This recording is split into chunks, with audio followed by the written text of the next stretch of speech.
Nós queremos falar aqui sobre algumas linguagens do sepulcro, entendendo aqui o capítulo de número 28, os versos que nós acabamos de ler relacionados à ressurreição. E no fim do sábado, quando já despontava o primeiro dia da semana, Maria Madalena e a outra Maria foram ver o sepulcro. Meus irmãos, esse texto ele é um texto base para a nossa fé, porque traz todo um significado, a nossa crença, a nossa concepção de vida após a morte, porque aquele em que nós cremos e entregamos as nossas vidas a Ele foi feito a primícia dos que ressuscitaram, e com isso a nossa fé não é vã. Olhando para esse texto, nós descobrimos algumas linguagens que o sepulcro de Cristo nos traz à memória. E uma das linguagens que esse texto nos traz é que para aqueles que buscam a Cristo, sempre haverá um novo alvorecer de alegria. Logo no início está dizendo que no fim do sábado, quando já despontava o primeiro dia da semana, nós sabemos que quando é ferido o pastor, todo o rebanho se dispersa, e o que pesava no coração dos discípulos era o medo, era o temor, era a frustração, porque o seu mestre havia sido morto, e um pairar de dúvida habitava no coração daqueles que o seguiram, que tinham entregado a sua vida e que agora estavam com a esperança de dias melhores. E quando isso acontece, a Bíblia diz que já era o terceiro dia, mas já pela manhã muito cedo, Maria Madalena e outra Maria foi ao sepulcro, e para o espanto delas, elas tiveram um momento de alegria. Nós estamos vivendo dias, irmãos, contristados, mas a mensagem do sepulcro é que para aqueles que verdadeiramente buscam a Cristo, irmãos, haverá um alvorecer de alegria, haverá um alvorecer de glória, e a nossa tristeza muito em breve se transformará em alegria, porque Ele já ressuscitou. Há uma outra linguagem muito pertinente nesse texto, é que o texto vai nos dizer que Maria Madalena, friso esse nome porque é bem emblemático, Maria Madalena e a outra Maria foram ao sepulcro.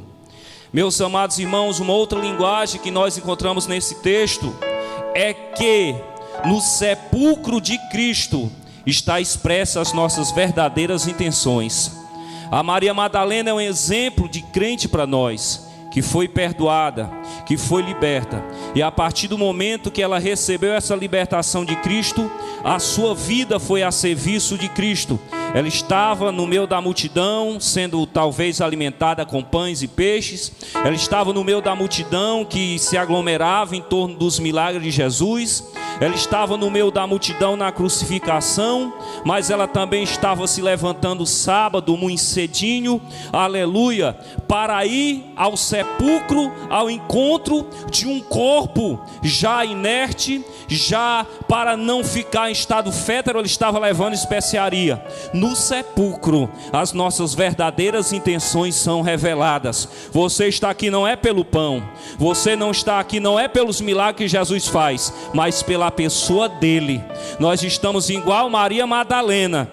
Independentemente do que acontecer, nós estamos buscando o nosso mestre, ainda que de madrugada, ainda que para muitos seja loucura, para nós é amor, para nós é de dedicação, para nós é gratidão por aquilo que Ele fez. Nós estamos à procura de Jesus, independente dos dias serem maus, da tristeza cobrir a face da terra, nós estamos revelando a verdadeira intenção do nosso coração. Nós não somos dos que retrocedem para a perdição, mas somos daqueles que creem para a conservação das nossas almas. Louvado seja o nome do Senhor. Uma outra grande mensagem do sepulcro, aleluia, está no verso seguinte, diz o seguinte: E eis que houvera um grande terremoto, porque o anjo do Senhor descendo do céu chegou, removeu a pedra e sentou-se sobre ela. Existe uma outra grande linguagem para nós, irmãos, é que os planos de Deus, eles não podem serem frustrados. Estamos sim, de certa forma, envoltos em tantas incertezas, mas tem uma certeza de uma coisa: Deus permanece no controle de todas as coisas. Quando Jesus morreu, os sacerdotes chegaram para Pilatos, disseram: Pilatos, esse homem disse que o terceiro dia havera de ressuscitar. Então, se os discípulos pegarem o seu corpo, carregarem, a situação vai ficar pior do que a que já está. Pega, aleluia, a guarda do templo e conduz para guardar o sepulcro. E Pilatos disse: está aí a guarda do templo, que era composta por 40 soldados.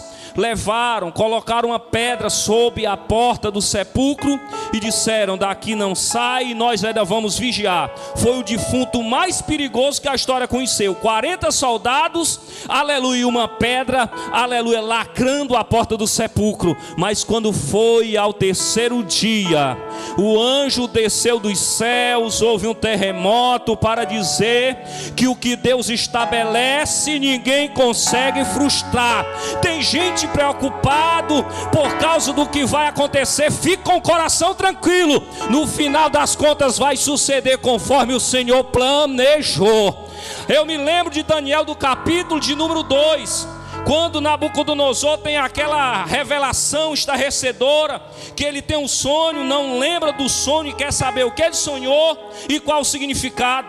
E quando Daniel chega para ele, ele desvenda todo o sonho. O mais importante é que ele diz: rei, no teu sonho, uma pedra foi cortada sem auxílio de mãos humanas. Deus não precisa de intervenção humana. Ele é dono da igreja, Ele é dono da sua vida. Ele vai fazer conforme os seus planos e a sua vontade. A pedra rei veio, bateu no pé da estátua e esmiuçou. Deixa eu dizer uma coisa para mim e para você, aleluia, a estátua que foi esmiuçada, ela nunca mais voltou a ser restabelecida. O diabo faz todos os seus planos e seus projetos para tentar restabelecer o que Deus já destruiu. Amados, a igreja é dele, nós somos dele, independente do que aconteça. O que Deus fez está feito e o diabo não conseguirá desfazer, porque a estátua já foi esmiuçada e a pedra que foi cortada sem auxílio de mãos humanas já ressuscitou no terceiro dia. E não é mais uma pedrinha, já é uma montanha. Aonde estão aqueles que fazem parte dessa montanha chamada a igreja de Jesus Cristo, plantado aqui na terra? Entenda uma coisa: os fracos discípulos não podiam remover a pedra, as mulheres não podiam, mas tem coisa que só os céus fazem ao nosso favor. O que ele imaginou, assim se sucederá, e aquilo que ele planejou, executado será. Ninguém impede o que Deus planejou para a sua vida e para as nossas vidas. Louvado seja o nome do Senhor para todos sempre, aleluia. Uma quarta grande linguagem desse texto, para nós encerrarmos, é que para Deus, os que estão vivos estão mortos, e os que estão mortos para Deus estão vivos. O texto vai dizer, aleluia, que Jesus estava naquele túmulo morto, mas quando o anjo chegou, os soldados que estavam vivos ficaram como mortos, e o que estava morto ressuscitou. Como está a sua vida? Estamos vivos, mortos diante de Deus, ou somos mortos vivos diante do Altíssimo? Ele veio para fazer o que ninguém consegue fazer, aleluia. Uma outra grande linguagem desse texto é que a linguagem do sepulcro é que existe um consolo para aqueles que estão em um estado de desolação. Olha o verso de número 5, a parte B, que diz: mas o anjo respondeu e disse: mulheres, não tenhais medo, pois eu sei quem buscais. Jesus já ressuscitou. O consolo para nossa alma não vem do homem, o consolo da nossa alma vem daquele a quem nós buscamos. Elas estavam desoladas. Imagine, se os discípulos estavam num cenáculo com trancafiados, com medo, duvidosos. Agora imagine as mulheres, aleluia, em uma noite escura, tenebrosas, desoladas, mas houve uma linguagem celestial dizendo: não tenhais medo. Deus está dizendo para essa igreja, pode ser o último culto, pode ser o último momento das nossas vidas, mas Deus está dizendo: não tenha medo, não tenha medo, tenha precaução, mas não tenha medo, porque o medo faz com que nós vejamos as coisas em uma ótica diferente, e a priori de Deus é que nós tenhamos precauções, mas medo não. Há um consolo para as nossas almas, há o lenço divino na mão do Todo-Poderoso dizendo: acalma a tua alma, aquieta o teu coração, porque as coisas não fogem do meu controle,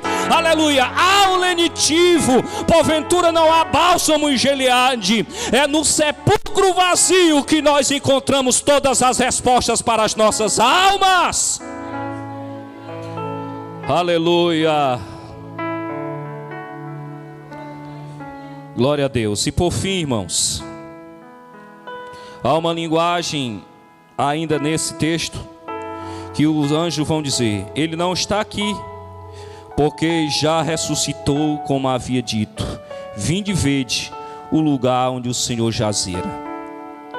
Existem pessoas procurando Jesus no lugar errado, pessoas procurando Jesus entre os mortos. Ele está vivo e está entre nós, e a sua glória é como a glória do unigênito do Pai, cheio de graça e de verdade.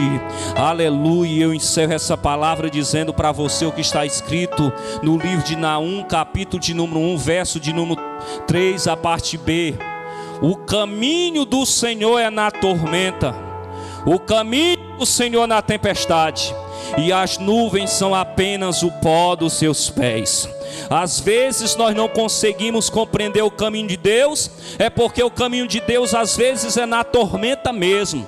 Todas as vezes que Deus quer revelar a sua vontade para aqueles que lhe são peculiar, Ele encortina os céus, traz nuvens densas e escuras e convida aqueles que querem serem mais íntimos deles a adentrarem nessa nuvem e conhecer o seu secreto conselho. Foi o que aconteceu com Moisés no capítulo de número 19 de Êxodo. Quando Deus houvera tirado o povo do Egito, o povo estava sem lei, o povo estava envolto em incerteza. Deus diz: Moisés, reúne o povo, porque eu vou descer no Sinai. A Bíblia diz que ao terceiro dia veio uma nuvem densa, uma nuvem escura, houve relâmpagos e trovões, e muitos ficaram com medo. Mas Moisés, Deus disse: entra, Moisés, na nuvem, que eu vou te mostrar coisas inerrantes e inefáveis. Se não está dando para ver, se está tudo nebuloso, o caminho do Senhor é na tormenta, o caminho do Senhor é na tempestade. Ingresse nessa nuvem da vontade de Deus, e com certeza vamos sair do outro lado, independente de conselho de homens, independente de vontade de seres humanos.